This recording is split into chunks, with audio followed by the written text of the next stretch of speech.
నమస్తే మిత్రులారా. మన ఛానల్లో ముఖ్యమైన వార్తలతో పాటు అనేక అంశాల మీద లోతుగా, సమగ్రంగా విశ్లేషణ చేసి అందిస్తున్నాము. సో, మన ఛానల్‌ని మొదటిసారి చూస్తున్న వాళ్ళు సబ్స్క్రైబ్ చేసుకోండి. అట్లాగే మీ ఫ్రెండ్స్, బంధువుల చేత కూడా సబ్స్క్రైబ్ చేపించి, అట్లాగే మీ అభిప్రాయాన్ని వీడియోస్ కింద కామెంట్ రూపంలో చేయండి.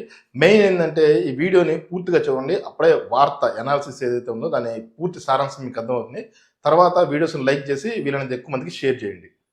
గత జగన్ అధికారంలో ఉన్న సమయంలో రాష్ట్రంలో 100 కోట్లకు పైగా రాష్ట్ర పచ్చదనం సుందరీకరణ పేరుతో నొక్కేశారు, స్కామ్ చేశారు, కాజేశారు అని కొంతమంది టీడీపీ ఎమ్మెల్యేలు అసెంబ్లీలో చెప్పుకొచ్చారు. ఒక ఎమ్మెల్యే అనుకుంటా కూన రవికుమార్ గారు, ఆయన మాట్లాడగానే ఆమదాల వలస ఎమ్మెల్యే అనుకుంటా, ఆయన మాట్లాడగలగానే ఆ తర్వాత వన్ బై వన్ అట్లా కనిగిరి ఎమ్మెల్యే ఉగ్రనరసింహారెడ్డి గారు కూడా ఇట్లా వన్ బై వన్ చెప్పుకొచ్చారు. తమ నియోజకవర్గాల్లో కూడా ఇదే పరిస్థితి ఉంది.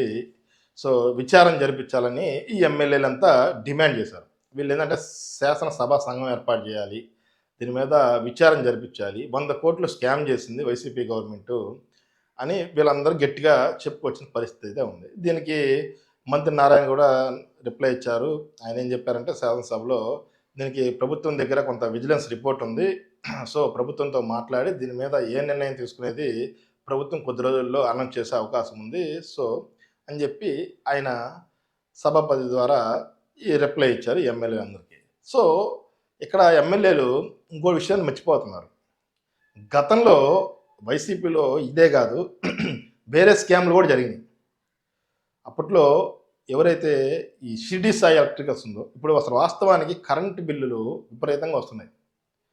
2019కి ముందు 19 తర్వాత చూసుకుంటే దాదాపుగా 30-40%, 30-40% కరెంటు బిల్లు అధికంగా కట్టాల్సిన పరిస్థితి ఏర్పడింది. దీనికి చాలా రకాల కారణాలు ఉన్నాయి. వాటిలో చూసుకుంటే రకరకాలుగా కరెంటు బిల్లుని ప్రజల మీద వడ్డించింది అప్పుడు వైసీపీ ప్రభుత్వం. ఇప్పుడు టీడీపీ ప్రభుత్వం కూడా 2 సార్లు పెంచింది. అదే దాన్ని కంటిన్యూ చేస్తుంది. ఇంతవరకు రూపాయి కూడా కరెంటు బిల్లు ఎక్కడ తగ్గించిన పరిస్థితి అయితే లేదు. దీని మీద ప్రజల్లో తీవ్ర స్థాయిలో వ్యతిరేకత కూడా ఉంది. సో, గత వైసీపీ ప్రభుత్వంలో షిరిడి సాయి ఏదైతే జగన్ బినామీ సంస్థ ఉందో దానికి 1000 కోట్ల కాంట్రాక్ట్లు ఇచ్చింది వైసీపీ సర్కార్. వాస్తవానికి దాన్ని ఓనర్ నర్రెడ్డి విశ్వేశ్వరరెడ్డి గారు కూడా ఆయన బినామీ అనే చెప్పుకుంటారు, జగన్ గారికి బినామీ అనే చెప్పుకుంటారు.